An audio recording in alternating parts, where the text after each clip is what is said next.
Assalamualaikum. Welcome to Biological Concept. Today we are going to discuss about the coordination in plant के plant में किस तरह से coordination होती है आज बियोलॉजिकल कंसेप्ट में डिस्कस किया जाएगा।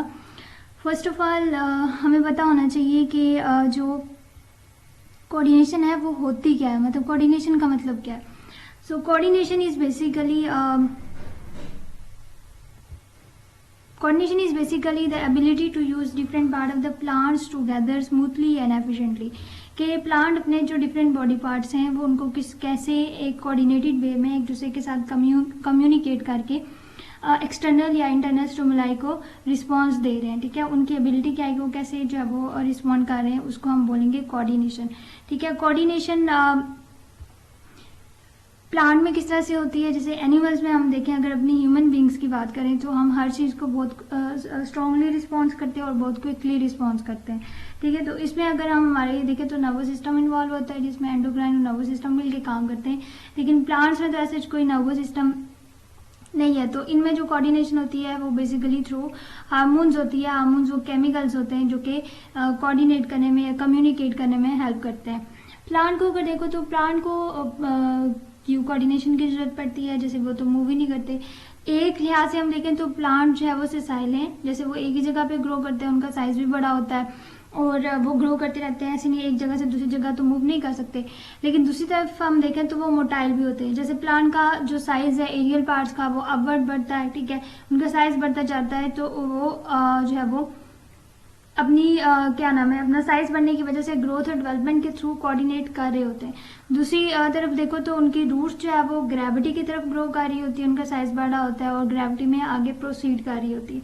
ठीक है, तो इस तरह उनमें मोटेलिटी भी होती है और कोऑर्डिनेशन भी होती है। लेकिन प्लांट में जो कोऑर्डिनेशन हार्मोन्स के थ्रू होती है वो बहुत ही ज़्यादा स्लो होती है। कोऑर्डिनेशन इवन तो उनका रिस्पांस भी बहुत ज़्यादा स्लो होता है, इतना क्विकली वो किसी भी स्टिमुलस को रिस्पॉन्ड नहीं करते। जैसे कोई भी स्टिमुलस आ जाता है, टेम्परेचर आ जाता है या कोई न्यूट्रिएंट की डेफिशिएंसी है तो वो आहिस्ता आहिस्ता अपने सिम्टम शो करते हैं, एकदम से शो नहीं करते। The next is the plants response to the stimuli. के प्लांट स्टिमुलस को रिस्पॉन्ड कैसे करते हैं। वो स्टिमुलस को रिस्पॉन्ड ज़्यादातर अपनी ग्रोथ और डेवलपमेंट के थ्रू करते हैं, उन्हें अप्रोप्रिएट वे में डेवलप करके अपने बॉडी फंक्शंस को कंट्रोल करके। इन केस जैसे आप देख लें कि डिफरेंट जैसे डेजर्ट में प्लांट्स डिफरेंट होंगे और दूसरे जो हिली एरियाज हैं जहाँ पे वाटर की अवेलेबिलिटी सफिशिएंट है वहाँ पे प्लांट्स डिफरेंट टाइप्स के होंगे। डेजर्ट में जैसे एक्सटर्नल फैक्टर जो उन्हें चाहिए जैसे कि वाटर है, वहाँ की अवेलेबिलिटी इतनी ज़्यादा नहीं होती, तो उनमें जो सेल सैप है वो काफ़ी ज़्यादा होता है।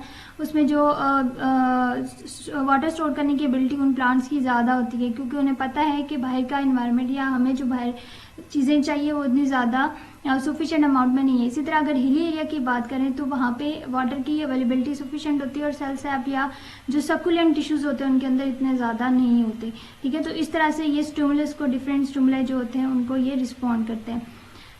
नेक्स्ट आ जाता है कि प्लांट्स में भी मूवमेंट होती है, अगर होती है तो कितनी तरह की होती है। प्लांट्स में दो तरह की बेसिक मूवमेंट है, उनकी भी फर्दर क्लासिफिकेशन है, that will discuss in next lecture.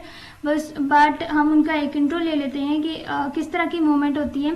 Plant में दो तरह की मूवमेंट है, ऑटोनॉमिक मूवमेंट और पैराटोनिक मूवमेंट।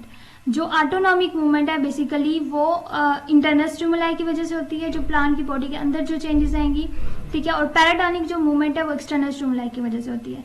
ऑटोनॉमिक मूवमेंट जैसे कि यहाँ पे आप एक डायग्राम के थ्रू देख सकते हो कि यहाँ पे क्या कर रहा है, प्लांट क्लाइंब कर रहा है। ठीक है, एक्सटर्नल स्टिमुलाई उसे मिला कि क्लाइंब करना है। ठीक है, अपने आप को स्टेबल करना है क्योंकि प्लांट ने अपवर्ड ग्रोथ इंक्रीज करनी है, यहाँ पे उसका साइज इंक्रीज होगा।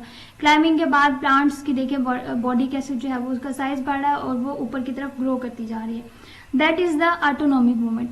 इस द पैराटोनिक मूवमेंट को देखें तो हमारे पास ये डायग्राम के थ्रू इसमें एक्सटर्नल स्टिमुलाई इन्वॉल्व होते हैं। एक एग्जांपल हम ले लेते हैं जैसे जियोट्रोपिज्म। ठीक है, इसमें क्या करता है कि प्लांट की जो रूट्स होती हैं वो पॉजिटिव जियोट्रोपिक बिहेवियर शो करती है, मूवमेंट शो करती है, जैसे ये रूट्स हैं टुवर्ड ग्रेविटी ग्रो कर रही है। इसी तरह एरियल पार्ट्स देखें तो वो नेगेटिव जियोट्रोपिक बिहेवियर शो करते हैं, मूवमेंट शो करते हैं। Aerial part toward the sunlight upward ये मूव कर रही है अवे फ्रॉम द ग्रेविटी, तो हम इसे बोलेंगे नेगेटिव जियोट्रोपिक मूवमेंट। सो ये दो तरह की होती हैं। आगे responses to the environmental stresses के इन्वायरमेंट के जो स्ट्रेस को वो किस तरह से रिस्पॉन्स करते हैं, तो दो तरह की हमारे पास स्ट्रेस प्लांट्स में देखे जाते हैं। एक है एट्यूलेटेड और दूसरा है हमारे पास क्लोरोसिस। ठीक है, एट्यूलेटेड में क्या होता है कि प्लांट की ग्रोथ तो बहुत ज़्यादा होती है, साइज तो बहुत इंक्रीज होता है, लेकिन किसी न किसी इन्वायरमेंटल फैक्टर्स की वजह से उसमें कोई ना कोई डेफिशिएंसी जो है वो रहती है। जैसे कि यहाँ पे देखें एट्यूलेटेड में क्या हो रहा है कि प्लांट येलो इन कलर हो गया है, उसकी ग्रोथ बहुत ज्यादा है लेकिन विदाउट क्लोरोफिल, क्योंकि लाइट ही नहीं है। ठीक है, तो उसका जो ग्रीन कलर है क्लोरोफिल बिल्कुल लास्ट हो गया है, डिप्रेस्ड हो गया। ठीक है, तो यहाँ पे अगर लाइट वाले प्लांट को देखें तो इसका जो कलर है वो भी ग्रीन है और उसकी जो ग्रोथ है स्लो है एज कम्पेयर टू एट्यूलेटेड प्लांट।